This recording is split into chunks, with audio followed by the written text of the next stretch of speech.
Shalom, welcome to the Jewish View. My name is Rabbi Nachman Simon with the Chabad House of Delmar, and together with my co-host Mark Wernick of Statewide News Service, jbiztechphilly.com, and as you can see here, weekly columnist for the Jewish Press. Right, and I'm having a lot of fun doing all of that, and what I write about in my column called Albany Beat is about how government relates to the Jewish community or doesn't, as the case may be. But with us today is a really special guest. I met him recently and was just floored by all the things that he does. It's David Hochfelder. Mm-hmm. You're welcome to the Jewish View. Thank you. It's great to be here. You're a professor of history at University at Albany. Mm-hmm. You also have this group, Solarize Albany, so we're going to talk about solar energy. You can see it right on his shirt over here, Mark. You don't have to tell us. And then you also are involved with this group, 98 Acres in Albany, where they took 98 acres to make the Empire State Plaza, and they leveled all these homes. Right. So that's the history part, I guess, in you. Get back to the science over the because solar is the future and has been the future for 40 years. Yes. If you get my drift, it's not necessarily, it could be history also, because you're learning about the history Well, what's your position about Solarize? You see, as your shirt say Solarize Albany. You have a mission, a purpose of your organization? Sure. Solarize Albany, or Solarize rather, was a U.S. Department of Energy program that arose in 2009 out of the National Renewable Energy Laboratory. And the idea was to get citizen volunteer groups together around the country to help drive down the cost of solar and encourage people to install solar on their rooftops. And the first Solarize project occurred in 2009 in Portland, Oregon, and was very successful. And then Solarize projects started here in New York State in 2012 and 2013, and in Tompkins County and Monroe County. And we've been active here in Albany for about 2 years now. This is our second campaign. There was a Solarize Troy campaign last year, and there's a Solarize Saratoga and a Solarize Schenectady County as well. Your point is just to get people aware so they should just get Solarize for their homes. Yes. It's an education program. And you just want solar energy in people's homes, not necessarily one company or another. You're just trying to promote solar energy. We're trying to promote solar energy. We're trying to educate people in Albany County about the benefits of solar. But we do work with a particular company, and to give you a sense of the process, in the winter, for both the 2015 and 2016 campaigns, we sent out a request for proposal to every solar vendor that's on NYSERDA's list, and it's around 200 companies. It's New York State Energy Research and Development Authority. Correct. As an aside, there are about 25 Solarize projects around the state recognized by NYSERDA and funded by NYSERDA. We received a $5,000 grant to help with our publicity efforts. So the idea is to evaluate proposals from as many solar vendors as want to submit them. And we received 8 proposals this year, and we carefully went through them. And again, we're a group of volunteer citizens. We don't make any money from this personally. We're doing this because we want to help the energy transition. Help the world. I mean, it's tikkun olam. Yeah, you know, Mark, you say that. I just wanted to, I'm from the Lubavitcher Chabad Hasidim, and the Lubavitcher Rebbe who passed away in 1994, but so you're talking about many years ago, you're talking about in 2009, 2012, and it's getting more popular. You're right, in the last 10 years, but just when it was an initial state, the Rebbe, who anyway is not only a rabbi, head rabbi, but he has an engineering degree from the Sorbonne, and he just said at a public address that he said solar energy was the way to go. I mean, there was a lot of problems, again, 30, 40 years ago. Remember the oil embargo, or there wasn't enough oil. I mean, maybe they have enough now in natural gas, but he just said solar energy is the way to go. And, you know, I don't know, it took a long time for people to, you know, pick up. And maybe it's the science. You'll tell us about the science also, how economical it is for a home to go solarize. I mean, maybe it's good for the environment. You're not using up oil or natural gas or nuclear energy, whatever. Right. But on the other hand, you know, dollars and cents. When you talk to a homeowner, hey, how much is it saving? Those are excellent questions. If you look at what's been going on in the solar industry, so in 1994, when Rabbi Schneerson, is it? Yeah, good. Wanted to adopt solar, the cost was several times greater than what it is today. So what's been happening is as the industry scales up, the cost drops. So one of the barriers for wider adoption of solar is cost, or another way to look at it is how long it'll take you to recoup your investment. And today, the payback is around 7 or 8 years. There are state and federal tax credits that are available that defray 55% of the cost if you pay enough state and federal taxes, that is. There are also other options for leasing an installation or for what's called a power purchase agreement, where you're buying the electricity from the array on your rooftop, but the solar installer owns the array and will charge you for the electricity, usually around 20% less than your national grid bill. So as the industry has scaled up and programs like Solarize around the country have helped drive that, the cost has dropped from, for example, about 10 years ago, the cost was around $8 a watt for solar. Now it's around $3. So that's a huge bending of the cost curve. And as you see the cost curve going down, you see more people adopting solar. Even if you walk around any Albany neighborhood, you will see solar installations on people's roofs. There are a variety of options. The Solarize program is one option. We have a chosen installer, Apex, who's located in Queensbury. But we also encourage people who may be skeptical to get several quotes. It's a rather demanding process. It's around the same cost as buying a new car, but everyone sort of knows how to buy a car. You go to a dealership, you've done your research, you know what a fair price is for the car, you know what options you want. But with solar, it's a little more complicated because you're basically buying your own power plant. So there are technical questions, there are questions about the warranty, how long the warranty for the panels and the inverters are good for, that sort of thing. And usually a solar installation will operate 25 to 30 years without any trouble. There are no moving parts. There's some efficiency decline, so at the end of 25 or 30 years, your installation might be generating 85% of what it was generating when you first installed it. But again, there are no moving parts. There's nothing really to go wrong. So these systems, there are solar systems installed by NASA that have been working for 50 years. But it wouldn't make a difference what kind of home you have? Yes. I mean, because let's say somebody has a 75-year-old house, or sometimes people have 10, 15-year-old house. Right. Would it make a difference to the solar energy? Very much so. Very few solar installers, for example, will install on top of slate roofs. Really? Yeah, because of the nature of the roof. To take our family's personal example, we have a row house and we have a strange roof. It's basically 4 different small roofs. So we don't have a site that is eligible for solar ourselves, and that's one of the reasons why this year we're partnering with a group called Heidelberg Community Energy, which again, they don't want to make any money off this. They're doing this to help drive the energy transition to a zero carbon economy. And they're going to build a 2 megawatt solar array. They're on the verge of signing a contract with a company called Monolith to build the array. And they'll have around 150 openings for households who can't install solar.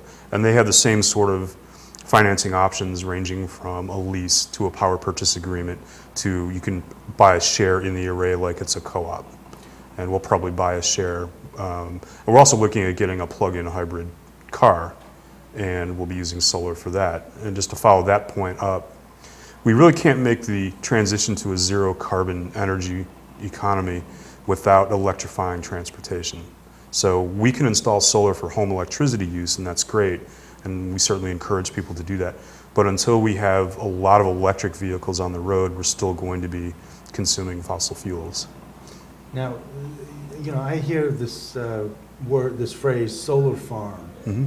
And I noticed when I went to Suffolk County and Hauppauge that the county government has this huge area where they have solar panels. And then people park underneath these solar panels. So it's like a carport.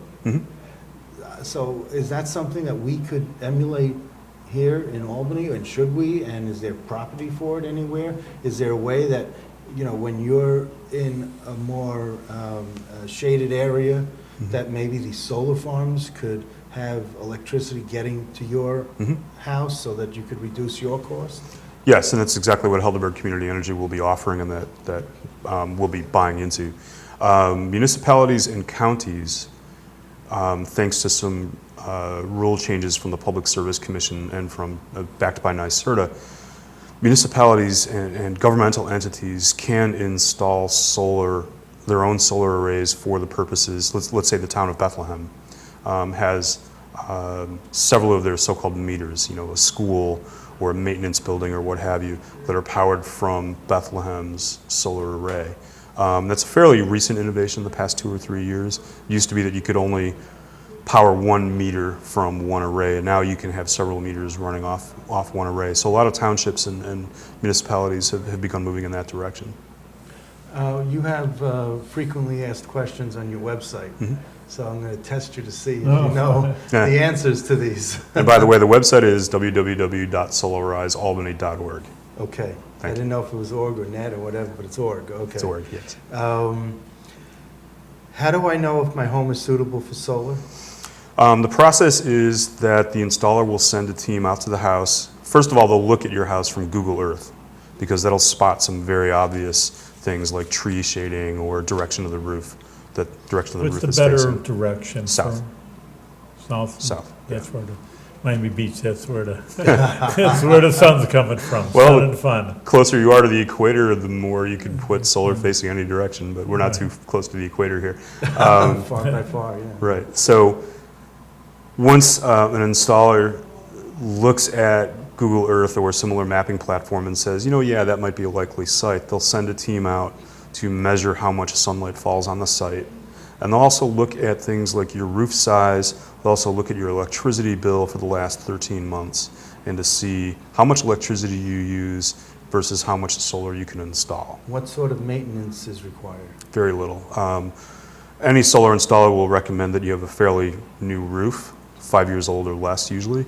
And if you have a new roof in good condition, once the array is built on top of your house, again, there are no moving parts, so there's nothing really to go wrong. And what is solar PV system? Stands for photovoltaic. It's the conversion of sunlight into electric current. Okay. So just Can so I- people don't think photovoltaic begins with an F, it begins with a P. Correct, PH. Let me ask you a question. Once I saw it, it could be sometimes, it's just like the man bites dog, according to Mark Gronich, is our news reporter. Yeah. But, like it could be 1 out of a million, or they say that one house was on fire because of the solar panels. Mhm. So again, it could be 1 out of the million, or is it a real danger? Is it a It's a problem? problem. It can happen, yeah. Fire departments around the country are asking homeowners to put disconnects in an area where the firefighters know where they are. And there's a unified solar permitting process that the state of New York has that encouraging municipalities to adopt this unified permit process that specifies where the disconnect should be and that the fire department can clearly identify and disconnect Now, the solar system. You have a question on here that I'm only reading because it's just a funny way of phrasing this whole topic. Will I still receive a monthly electric bill after installing a solar system? Now, I Yes. think of the solar system as the 9 planets. Only 8. So- Pluto's been kicked out. Okay, so of all our planets is a solar system. Right. But that's not what you're referring to. No, of course when not. you say that. So. Of course not. Well, there are people out there who, think that there's going to be some sort of vein with like all these Right. planets going around on their roof. I can't speak for National Grid's business on Alpha Centauri. I can only speak to it here in our solar system. Yes, you will continue to receive a bill from your utility unless you totally disconnect from the grid and have battery backup. That's a much more expensive option. Basically, we recommend that people continue to stay connected to the grid. So you'll have to pay a monthly service fee just to remain connected to the grid. And there may be times during the winter, for example, where your solar array on top of your house is not producing enough to satisfy your Yes, I was electricity going to needs. ask, what if it's like a gray, like you say, in the winter and the fall, you just have a gray week? Or there's Yeah. snow on your panels. Really, Right. then nothing's going to happen. You're going to get some electricity generated, but basically this is why National Grid, or solar installer rather, wants to see 13 months of your National Grid bills, which give your electricity consumption throughout the year. In the summer, you'll be producing, over the course of the entire calendar year, it works out to less than 110% of it. You're capped at 110% of your consumption that you can generate with your installation. So let's say you have 100%. During the summer months like now, or August, you might be producing 120% of your electricity consumption. And during the summer, that's really when you want that kind of electricity being produced. You know, it's hot out, people are running their air conditioners. This is when utilities wind up hitting their peak power issues. So this would lessen that. So this would lessen that, yeah. Solar is a great peaking power system. And in the winter, you might be producing 80% of your consumption, but it averages out to 100%. Now, some people lease these systems. And what happens if they move mid-lease? That's a good question. The lease can transfer to the new homeowner. I personally, our family is not looking at a lease option, so I confess I haven't researched that as well as I ought to have. But if you certainly talk to a solar installer and leasing, let's say you don't want to pay for the installation and you prefer to lease, that's a question you could work out with your solar installer. And can you take the system to the new home? Probably not. I don't think you could disassemble it and move it. If you choose to lease a solar system, you will not own the system and therefore will not be able to take it with you. Right. Check with your installer if they are offering a separate leasing option. Always good advice. Check with your installer. Now, what if the new home purchaser doesn't want the system? I believe that the installer will have to remove it. Okay. But again, that leasing is not an option that we are looking at, so I personally haven't researched it. Now, I just want the audience to know that you have a beautiful flow chart on your That is a nice flow website. chart. So if they go to the website, solarizealbany.org, then they can look at the flow chart and they can see it. We really can't show it on TV right now. But you know, one of the things, Dad, like for example, my house, obviously I have electricity, obviously, but in all of you, I would hope so. in a cave over here, right. In any case, Dad, also have natural gas. I mean, the heating, the hot water. Sure. And, you know, would it take care of both? I mean, solar, I mean, I don't, just I'm saying, I have zero understanding of how it works. Would I cut down electricity and natural gas? Can I put in, like, let's say, I have electricity flowing in my house. Let me put in some electric heaters better than this, you know, the natural gas heating system. You can certainly, if you're using gas for heating hot water, you can certainly convert to an electric hot water heater. You could convert, say, your gas stove to an electric range. I mean, there are things you could do to convert to electricity. There's also the option of solar hot water or solar thermal, and you see these on a lot of houses these days. And I sort of was really starting to get into that space a little more seriously. So you can install a system that will heat hot water on your rooftop, and you might need to supplement natural gas for it again on days when it's cold and not very sunny. But there are solar thermal options as well that can substitute for natural gas. It's interesting over here. So really, and just, so, I mean, is it rising? What's the, I mean, again, Mark says we can't show a graph on the TV, but I mean, what percentage is, like you say, it's been, if we can use it's a hot commodity, Solarize over here, use a pun. But I mean, how many percentage of people are using it, or just numbers? You know, how is it caught on?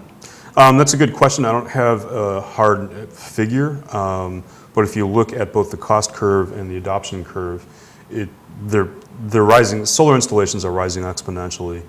If you look year to year, the number of people installing solar and businesses, the installed capacity, if you want to put it that way, has been rising exponentially for the past decade. I think we should move on All right. to the other. You're an interesting person. You have somebody. I'd like to talk about your history also. I love history, but all So many right. things to talk about. Yeah. We could spend hours on just solar energy and the solar system. I'd be happy to. But that's, you also have this group that you put together. I don't know if it's a book or whatever, but it's 98 acres of, that were taken for the Empire State Plaza. Mainly an Italian community was devastated. I know that it was somewhat of a Jewish community also. Yeah, that's what I was going to say. When I came in here, it was after they knocked everything down, but I saw people in the community saying, he had a store there and a lot of Jewish people. So tell us what you know about it and what Sure. you want other people to know about it. The project is called 98 Acres in Albany, and the best way to get acquainted with what we're doing is to go to 98acresinalbany.wordpress.com. Okay. And we have a blog there where we're telling some of the stories from the lives of people who were displaced because of the Empire State Plaza. You asked about the demographics, and there were 7,000 people, slightly less than 7,000 people living there in 1962 when the state seized the area via eminent domain. That was under Rockefeller? Under Governor Who was it Rockefeller, his first term. Rockefeller wanted to knock down, Correct. make a real world-class capital. Right. As far as the demographics of the area around Madison and Grand was certainly the heart of the Italian community, and a lot of that is still there. You know, about half of the structures from so-called Little Italy are still there. The largest ethnic group in the entire 98-acre take area was actually African American at about 15% and growing. The population, African American population, had doubled during the 1950s. And because of housing discrimination, African Americans could not move to apartments or homes above Larkin, Delaware. So the 98 acres was one of the central parts of the African American community. Now, I don't know if you know the story of what precipitated this, but let me just tell you, and even if you do know, Sure. I'm under the impression that the Queen Beatrix of the Netherlands came to visit Governor Rockefeller at the Capitol, and then he had this state dinner for her, Queen Beatrix, at the mansion. And in order to get from the state capitol to the executive mansion, you had to go through these 98 acres. And he was really kind of embarrassed by what that whole neighborhood looked like.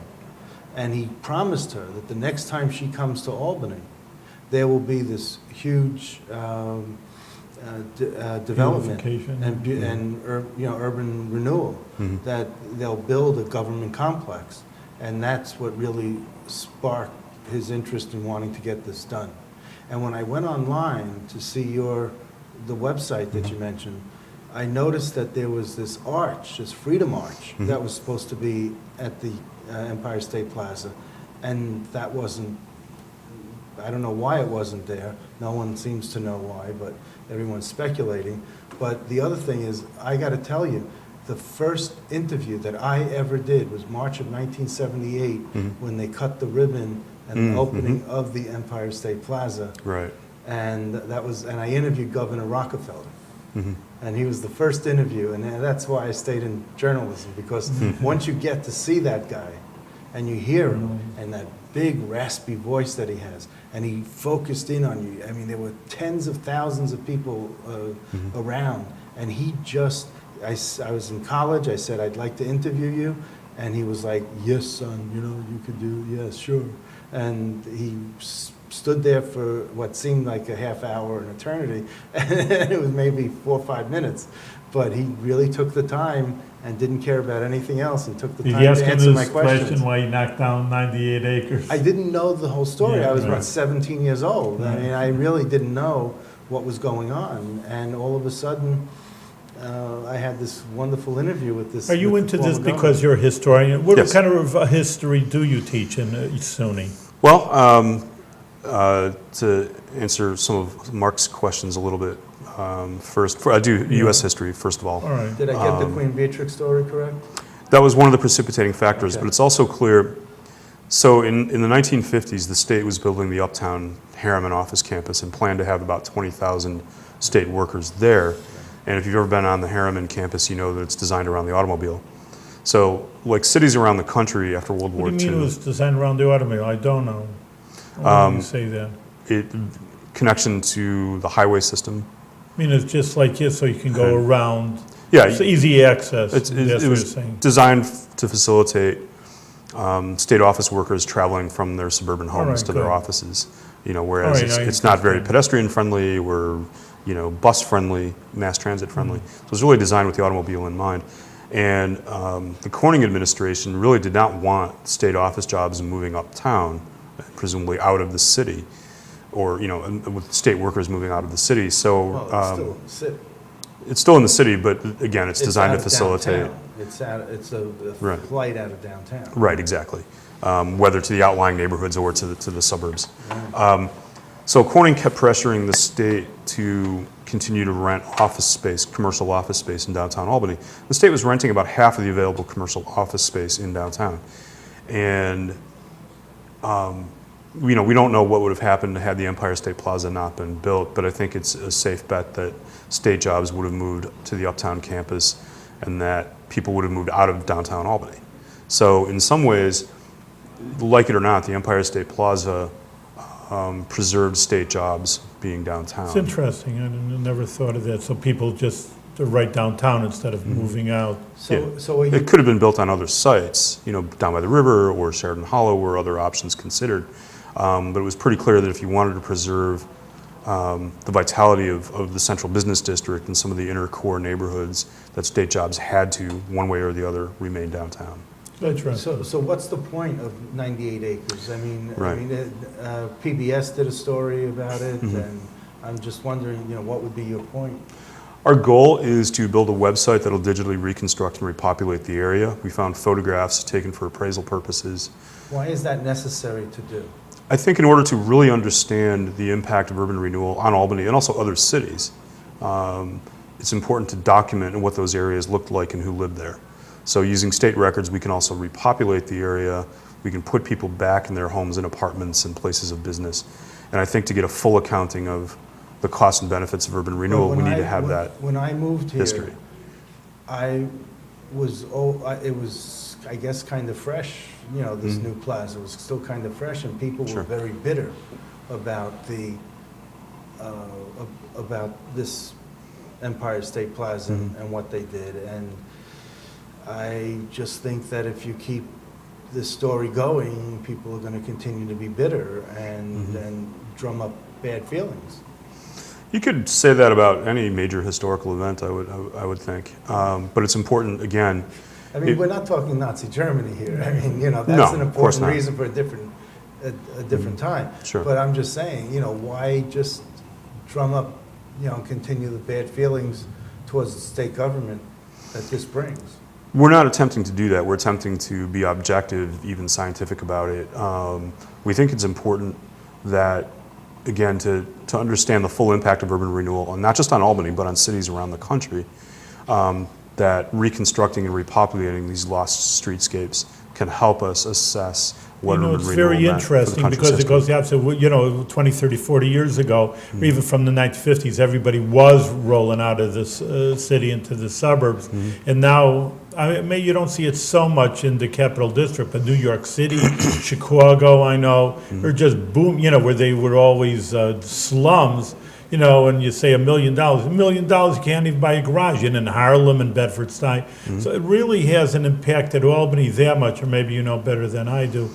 But I'm just saying people are coming back to the city. Now it's become a new trend. Yeah, and there's certainly been a process of gentrification. The house that I grew up in Chicago, I could not afford today.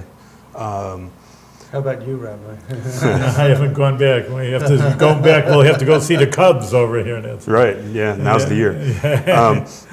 So, and you use the word slum, and I think that we purposely avoid terms like that because people make their homes where they make their homes, and whether or not someone like a census taker or Governor Rockefeller says, oh, this building is dilapidated or it's a slum, people make their lives in neighborhoods where they do, and I don't think people would describe their places of residence as sweet slums. home, you mean, I like have that. to tell you, and I brought this up at a neighborhood association meeting. This city is not going to move forward if they continue on wanting to live in the past and relive the past. I know you're a history professor. I know how much history means to you, but still, and it means a lot to me. I love history, but this city was built for a different time. You have streets. You have streets here that they allow you to park on both sides of the street, and it's a two-way street, and it's not big enough for four lanes, essentially. And and the homes are so small, you have to leave some of them to change your mind. I mean, they're just not built for this type of an era that we're living in. And if we don't knock down these homes and we don't build new, we're really not going to get anywhere, and people are going to come to the city, look at it, and say, oh, this is an old city, and just hightail out of here. Yeah, I understand that. I think I need to respectfully disagree because one of the key elements that Albany has is its 19th century streetscape. I mean, that's what makes Albany an exciting city, I would argue.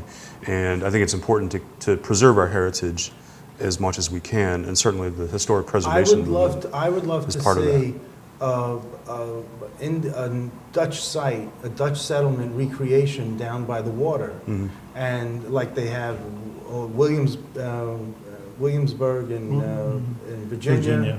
And they have in the restorations out in Massachusetts and Long Island, and they recreate these villages and stuff. I'd love to see that, but that doesn't mean, that's the place to go visit, to learn. But I wouldn't want to live in that, and a lot of these places, yeah, they have some charm to some people, but that doesn't mean it has to be throughout the city. That doesn't mean the upper wards or the lower wards have to continue to live in an area that doesn't fit in today's society. And that's what I'm trying to say. Okay. I guess I would encourage you to talk to somebody from the historic preservation community. I have. She's been on the show. Okay. Yes. We have everybody in the show, but I think we're out of time, Mark. Professor, you're really intriguing. I still would like to talk to you about U.S. history, but maybe Sure. for another show, because I love history. But you're doing such volunteer work besides your profession in solar energy, and like I say, the Rebbe did encourage that, so I encourage that as being a representative of the Rebbe. Maybe I should have it on my home too, and get on with it. And also the good work you're doing. History is important. If you don't know your history, then you don't know where you're going to. I say that about Judaism a lot, but I think that No, goes for and that's any true. society. So thank you very much for Okay. being on the Jewish Yes. View. Thank you. Thanks for having me. Thank you. Continued success.